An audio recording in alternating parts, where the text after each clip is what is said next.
ప్రభుత్వం మారింది. లేటెస్ట్‌గా ఒక 500 కోట్లతో విశాఖపట్నంలో రిషికొండది భవనాలు బయటకు వచ్చినియి. నిన్నే. ఎందుకు? అంటే మీరుండాలనుకున్నారా? లేకపోతే మీ అన్న ఉండాలనుకున్నారా? అన్నే. లేకపోతే అన్నే. అన్న ఆడించే వైజాగ్ నుంచే పాలన సాగుతుందని చెప్పినాడు కదా ఇంతకు ముందే. 9వ తేదీ ప్రమాణ స్వీకారము, 9వ తేదీ రాత్రి కూడా ఆడనే కొనుక్కుంటాను అన్నాడు. ఏడా? రుషికొండ ప్యాలెస్లో.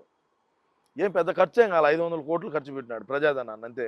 500 కోట్లంటే అంత సింపుల్. అంతే. ఏం మా ఇంట్లోది కాదు కదా, ప్రభుత్వంది కదా, ఇబ్బంది ఏమన్నది? వాళ్ళు కట్టుకుంటారు రాష్ట్ర ప్రజలు. పన్నులు దొప్పుతాం, కరెంటు బిల్లులు పెంచుతాం, నిత్యావసర వస్తువులు పెంచుతాం, గ్యాస్ పెంచుతాం, పెట్రోల్ డీజిల్ రేట్లు పెంచుతాం, రకరకాలైనటువంటి ట్యాక్సీలు వేస్తాము. చెత్త మీద కూడా పన్ను వేసేటువంటి చెత్తమడ మొక్కలు మేము ఇంకో రకంగా కూడా వేస్తాము. నడిచేదానికి కూడా ఈ రోడ్డు పడిగా నడచాలన్నా కూడా నువ్వు చెత్త మీద, ఇప్పుడు చెత్త మీద పన్ను వేసాము, ఈ రోడ్డు మీద నడిచేదానికి ఇంత ట్యాక్సీ కట్టాలంటాము. లేదు ఈ గ్రామంలో నుంచి ఈ గ్రామంలోకి పోయేదానికి టోల్ గేట్ ఒకటి పెడతాము. ఇప్పుడు హైవేల్లో చూసుంటారు మీరు, హైవేల్లో ఏముంటాయి? టోల్ గేట్లు ఉంటాయి. అదేవిధంగా ఈ గ్రామం నుంచి ఆ గ్రామానికి పోవాలన్నా కూడా ఒక టోల్ గేట్ పెడతాం. టోల్ గేట్ పెట్టి వసూలు చేస్తాము 2039లో మళ్ళీ అధికారంలోకి వస్తే. సీమరాజు, మీరు అంతర్జాతీయ ప్రధాన కార్యదర్శిగా ఒక పేరు పెట్టుకొని, సీమరాజుగా మెడలో కండువ వేసుకొని, ఇంత ధైర్యంగా మీరు సొంతంగా వీడియోలు చేస్తారు, ఎవరైనా మీడియా వాళ్ళు వస్తే ఇంత నిర్భయంగా చెప్తుంటారు, భయం అనిపించట్లేదా? ఎందుకు భయం? ఎందుకు భయం? ఎందుకు సార్ భయం? ఎందుకు భయం? దేనికి భయపడాలి? నువ్వు తప్పు చేస్తుంటే భయపడాలి. నువ్వు చేసిన తప్పేంది? వాళ్ళ ఇంట్లో సీమరాజు అని వాళ్ళు కోసుకుంటే కోసుకొని కోసే అంటే కోయగలుగుతారా? అంటే సినాయన చంపినోడు నన్ను ఒక లెక్క అంటారు మీరు, అంతే కదా. నేను ఆ ఛాన్స్ వాళ్ళకి ఈయను కదా, నేను ఆ ఛాన్స్ వాళ్ళకి ఈయను. ఇప్పుడు నిజాలు నిర్భయంగా మాట్లాడి తిని, జరిగిన వాస్తవాలు చెప్తిని, మనకు డ్యామేజ్ ఏడాడు జరిగిందని చెప్తిని, ఇక్కడిక్కడ మనం ఈ అవినీతి చేశామని చెప్తిని, పోలీసు వాళ్ళని హెచ్చరించుతిని, ఐఏఎస్ ఐపీఎస్లను హెచ్చరించుతిని, ఎవరైతే మా అన్నకి సలహాదారులుగా ఉన్నారో మీరు ఇటువంటి అవులే సలహాలు ఇద్దని చెప్తిని, మనం షర్మిలాకు న్యాయం చేయాలని చెప్తిని, సినాయనకు న్యాయం చేయాలని చెప్తిని, మీరు అధికారంలోకి వచ్చేదానికి మా అన్న ఏదైతే చెప్పినాడో వాటిని నేను గుర్తు చేస్తా ఉన్నా సార్. అన్న మర్చిపోయినాడేమోనని. నేను తప్పేం చేశాను? నేను అబద్ధాలు ఏం చెప్పినానుగా? ఇక సీమరాజు ఎక్కడి నుంచి వచ్చాడు? మాది అన్న ఊరే, జగనన్న ఊరే. నేను కడప జిల్లా వాసినే. అందుకే ఇంత ప్రోత్సాహం వచ్చింది అనుకుంటా. అంతే కదా మరి. సీమరాజు, ఫైనల్గా చెప్పండి. ఇప్పుడు ఆంధ్రప్రదేశ్లో 11కి పరిమితం అయ్యారు. పార్టీ ప్రతిపక్ష హోదా కూడా ఉందో లేదో తెలియని పరిస్థితి వచ్చింది. వాళ్ళే ఇంక మరి అంతర్జాతీయ ప్రధాన కార్యదర్శిగా భవిష్యత్ కార్యాచరణ ఏంటి మీది? చెప్తేనే 2039 దాకా నా ఈ పోరాటం ఆగదు. ఏది ఏమైనా కూడా, ఏమైనా జరగచ్చు. నా మీద దాడులు జరగచ్చు, లేదంటే ఇంకోటి జరగచ్చు, లేదంటే ఇంకోటి జరగచ్చు. ఏది ఏమైనప్పటికీ నా ఈ పోరాటం అయితే అన్న కోసం ఆగదు. అంటే పార్టీని వీడరు, కండువా విడిచిపెట్టరు. చెప్పలేము. పెద్ద పెద్దోళ్ళు పోయినారు కదా, సొంత చెల్లె పోయినప్పుడు నాదేం సార్?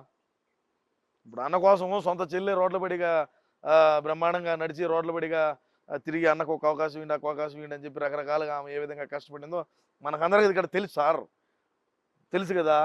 మరి ఓళ్ళే వీడినప్పుడు ఇంకా మనం ఏమో మనం ఎంత ఇలా తెలుగుదేశం వాళ్ళకి మీరు అమ్ముడు పోయారు సీమరాజు అనే విమర్శలకు ఏం సమాధానం చెప్తారు? తెలుగుదేశం వాళ్ళకి అమ్ముడుపోయినాను.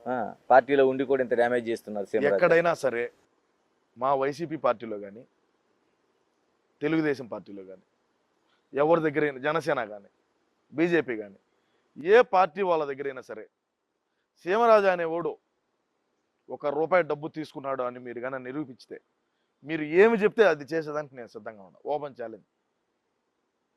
ఏ పార్టీ వాళ్ళ దగ్గరైనా సరే సీమరాజా ఇంత డబ్బు తీసుకున్నాడు, ఇంత డబ్బు తీసుకొని వైసీపీకి పనిచేస్తున్నాడు అని కానీ మీరు చెప్పగలితే, లేదు మీరు అన్నారు కదా డ్యామేజ్ చేస్తున్నాడని, ఏదైనా సరే సీమరాజు అనేవాడు డబ్బు తీసుకొని పనిచేస్తున్నాడు అని మీరు కానీ నిరూపించినారంటే, మీరు ఏ సవాల్ ఇచ్చినా నేను స్వీకరించేదానికి సిద్ధంగా ఉన్నా. Any time. ఫోన్ నెంబర్ ఉన్నది కదా. ప్రభుత్వం మారింది. లేటెస్ట్గా ఒక 500 కోట్లతో విశాఖపట్నంలో రిషికొండది భవనాలు బయటకు వచ్చినాయి.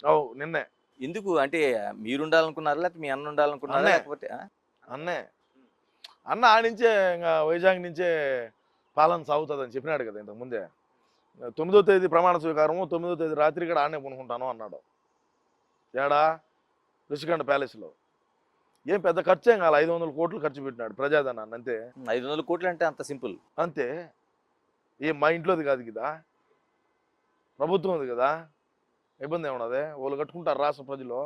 పన్నులు దొప్పుతాం, కరెంటు బిల్లులు పెంచుతాం, నిత్యావసర వస్తువులు పెంచుతాం, గ్యాస్ పెంచుతాం, పెట్రోల్ డీజిల్ రేట్లు పెంచుతాం, రకరకాలైనటువంటి ట్యాక్సీలు వేస్తాము.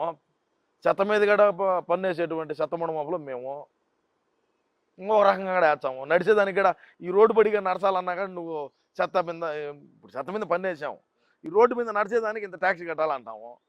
లేదు ఈ గ్రామంలోంచి ఈ గ్రామంలోకి పోయేదానికి టోల్ గేట్ ఒకటి పెడతాము. ఇప్పుడు హైవేల్లో చూసుంటారు మీరు, హైవేల్లో ఏముంటాయి, టోల్ గేట్లు ఉంటాయి. అదేవిధంగా ఈ గ్రామం నుంచి ఆ గ్రామానికి పోవాలన్నా కూడా ఒక టోల్ గేట్ పెడతాం. టోల్ గేట్ పెట్టి వసూలు చేస్తాము 2039లో మళ్ళీ అధికారంలోకి వస్తే. సీమరాజా, మీరు అంతర్జాతీయ ప్రధాన కార్యదర్శిగా ఒక పేరు పెట్టుకొని సీమరాజాగా మెడలో కండువ వేసుకొని ఇంత ధైర్యంగా మీరు సొంతంగా వీడియోలు చేస్తారు, ఎవరైనా మీడియా వాళ్ళు వస్తే ఇంత నిర్భయంగా చెప్తుంటారు, భయం అనిపించట్లేదా? ఎందుకు భయం? ఎందుకు భయం? ఎందుకు సార్ భయం? ఎందుకు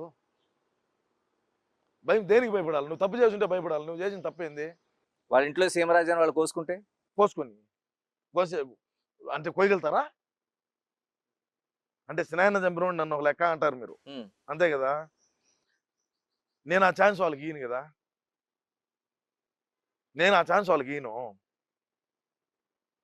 ఇప్పుడు నిజాలు నిర్భయంగా మాట్లాడి తిని, జరిగిన వాస్తవాలు చెప్తిని, మనకు డ్యామేజ్ ఏడాడు జరిగిందని చెప్తిని, ఇక్కడిక్కడ మనం ఈ అవినీతి చేశామని చెప్తిని, పోలీసు వాళ్ళని హెచ్చరించుతిని, ఐఏఎస్ ఐపీఎస్ని హెచ్చరించుతిని, ఎవరైతే మా అన్నకి సలహాదారులుగా ఉన్నారో మీరు ఇటువంటి అవులే సలహాలు ఇద్దని చెప్తిని, మనం షర్మిలాకు న్యాయం చేయాలని చెప్తిని, సినాయనకు న్యాయం చేయాలని చెప్తిని, మీరు అధికారంలోకి వచ్చేదానికి మా అన్న ఏదైతే చెప్పినాడో వాటిని నేను గుర్తు చేస్తా ఉన్నా సార్. అన్న మర్చిపోయినాడేమోనని. నేను తప్పేం చేశాను? నేను అబద్ధాలు ఏం చెప్పినానుగా? ఇది సీమరాజా ఎక్కడి నుంచి వచ్చాడు? మాది అన్న ఊరే, జగనన్న ఊరే. నేను కడప జిల్లా వాసినే. అందుకే ఇంత ప్రోత్సాహం వచ్చింది అనుకుంటా. అంతే కదా మరి. సీమరాజా, ఫైనల్ గా చెప్పండి. ఇప్పుడు ఆంధ్రప్రదేశ్లో 11కి పరిమితం అయ్యారు. మరి ప్రతిపక్ష హోదా కూడా ఉందో లేదో తెలియని పరిస్థితి వచ్చింది. వాళ్ళే ఇంక మరి అంతర్జాతీయ ప్రధాన కార్యదర్శిగా భవిష్యత్ కార్యాచరణ ఏంటి మీది? చెప్తేనే 2039 దాకా నా ఈ పోరాటం ఆగదు. ఏది ఏమైనా కూడా ఏమైనా జరగచ్చు. నా మీద దాడులు జరగచ్చు, లేదంటే ఇంకోటి జరగచ్చు, లేదంటే ఇంకోటి జరగచ్చు. ఏది ఏమైనప్పటికీ నా ఈ పోరాటం అయితే అన్న కోసం ఆగదు. అంటే పార్టీని వీడరు, కండువా విడిచిపెట్టరు. చెప్పలేము. పెద్ద పెద్దోళ్ళే పోయినారు కదా, సొంత చెల్లె పోయినప్పుడు నాదేం సార్? ఇప్పుడు అన్న కోసము సొంత చెల్లె రోడ్ల పడిగా బ్రహ్మాండంగా నడిచి రోడ్ల పడిగా తిరిగి అన్నకు ఒక అవకాశం ఇవ్వండి, ఒక అవకాశం ఇవ్వండి అని చెప్పి రకరకాలుగా ఆమె ఏ విధంగా కష్టపడిందో మనకందరికీ ఇక్కడ తెలుసు సార్, తెలుసు కదా. మరి ఓళ్ళే వీడినప్పుడు మనం ఏమో మనం ఎంత ఇలా తెలుగుదేశం వాళ్ళకి మీరు అమ్ముడు పోయారు సీమరాజా అనే విమర్శలకు ఏం సమాధానం చెప్తారు? తెలుగుదేశం వాళ్ళకి అమ్ముడు పోయినాను. పార్టీలో ఉండి కూడా ఇంత డ్యామేజ్ చేస్తున్నారు. ఎక్కడైనా సరే మా వైసీపీ పార్టీలో కానీ, తెలుగుదేశం పార్టీలో కానీ, ఎవరి దగ్గరైనా, జనసేన కానీ, బీజేపీ కానీ, ఏ పార్టీ వాళ్ళ దగ్గరైనా సరే సీమరాజా అనేవాడు ₹1 డబ్బు తీసుకున్నాడు అని మీరు కానీ నిరూపిస్తే, మీరు ఏమి చెప్తే అది చేసేదానికి నేను సిద్ధంగా ఉన్నా. Open challenge.